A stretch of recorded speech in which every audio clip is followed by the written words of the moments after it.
백두산 이야기를 들어본 적이 있나요? 백두산은 우리나라에서 제일 높은 산이지요. 이 백두산에는 수없이 많은 이야기가 전해져 내려온답니다.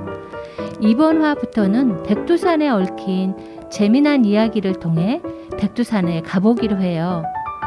오늘 첫 번째로 들려줄 백두산 이야기는 귀염둥이 호랑이입니다. 높이가 2,500m나 되는 봉우리 기슭에 작은 마을이 있었어요. 그곳에 연이라는 마음씨 착하고 예쁜 소녀가 어머니를 모시고 살았어요. 아직 철없기만 한 딸을 홀로 키우는 어머니는 늘 마음이 안쓰러웠지요.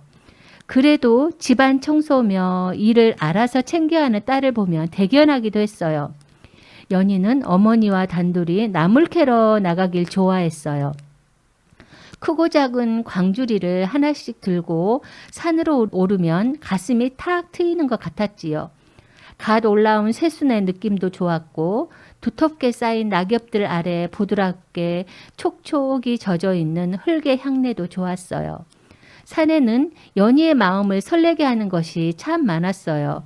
흐드러지게 피는 꽃들이며 그 사이를 나는 나비들을 따라가다 보면 어느새 해가 하늘 높이 솟아있곤 했지요. 연희가 예쁜 꽃들 사이로 들어가자 어머니는 일소를 멈추고 빙그레 웃었어요. 한참을 이 꽃 저 꽃 사이를 지나던 연희는 놀라서 멈칫섰어요. 엄마, 여기 새끼 호랑이가 있어요. 검붉은 줄이 굵게 가 있는 호랑이 새끼는 복실복실한 게 꼭 강아지만 했어요.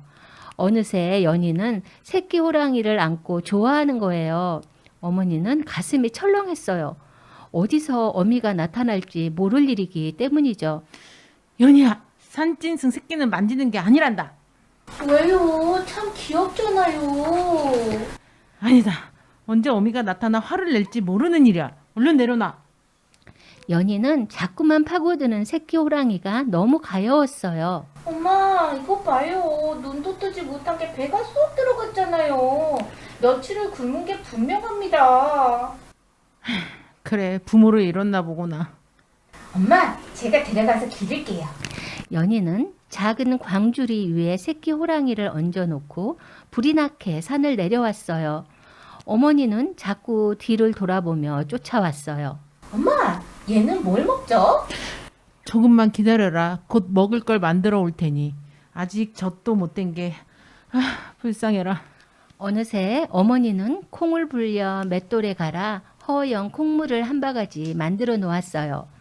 새끼 호랑이는 날마다 콩물을 받아 먹으며 무럭무럭 자라났어요. 이제 연희하고 새끼 호랑이는 단짝이 되어 어디든지 함께 다녔어요. 연희는 새끼 호랑이에게 귀염둥이라고 이름을 붙여주었어요. 연희가 귀염둥아라고 부르면 쪼르르 달려와 안기기도 하고 코를 킁킁대며 재롱을 부리기도 했지요.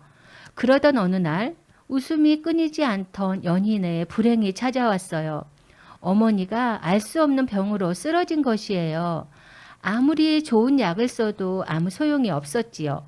어머니의 장례식을 치른 연희는 부잣집 종으로 들어가게 되었어요. 연희는 귀염둥이와 헤어질 수밖에 없어서 부잣집으로 들어가기 전날 귀염둥이와 산으로 올라갔지요. 귀염둥이야, 너 이제 너 혼자 살아야 해. 잘 살 수 있지?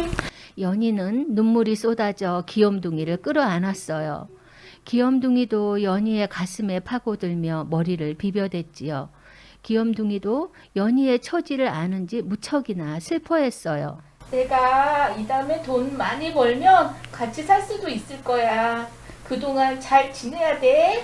연희는 벌떡 일어나 산 밑으로 뛰어갔어요. 한참을 지켜보던 귀염둥이는 그제야 마지못해 산속으로 들어갔어요. 시간은 참 빨리도 흘러가서 연희는 어느새 어엿한 처녀가 되었어요. 이곳 총각들이 모두 말을 걸어보고 싶어 할 만큼 아름답게 자랐지요.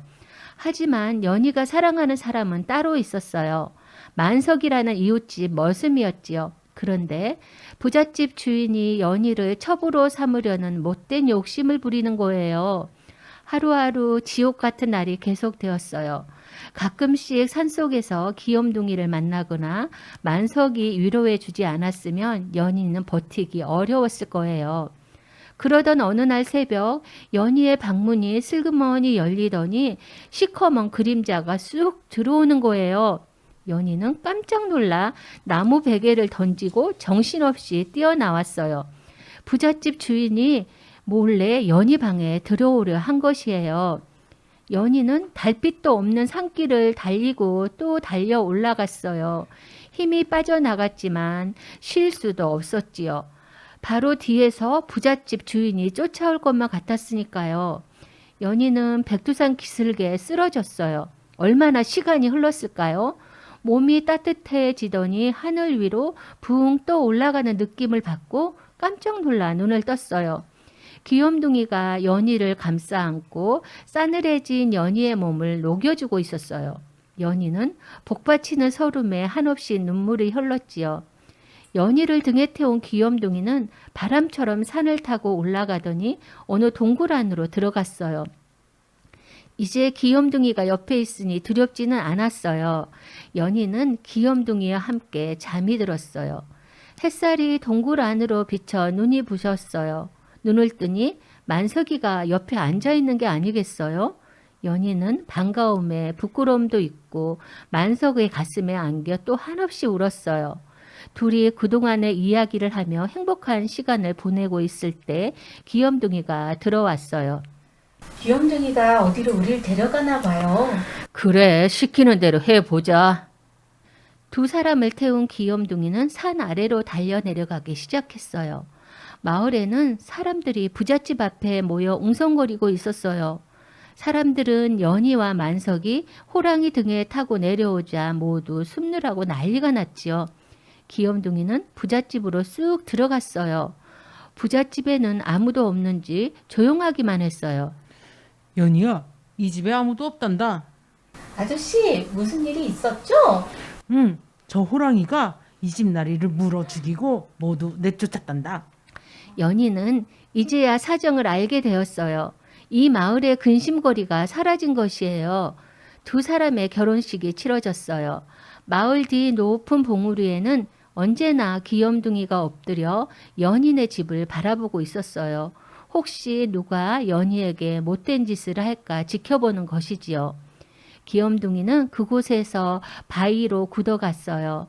이 호랑이가 연희를 지키며 바위가 되었다고 해서 연희가 살았던 집 뒷산의 봉우리를 와호봉이라고 해요. 지금도 연희가 살던 집터를 지켜보고 있답니다. 백두산 천지를 둘러싸고 있는 봉우리에는 제각기 재미있는 전설이 깃들여 있어요. 그 가운데 하나인 와호봉에 대한 이야기를 들려드렸는데, 와호봉은 호랑이가 누워있는 봉우리란 뜻이에요.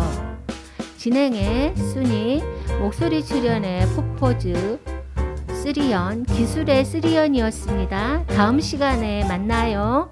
안녕.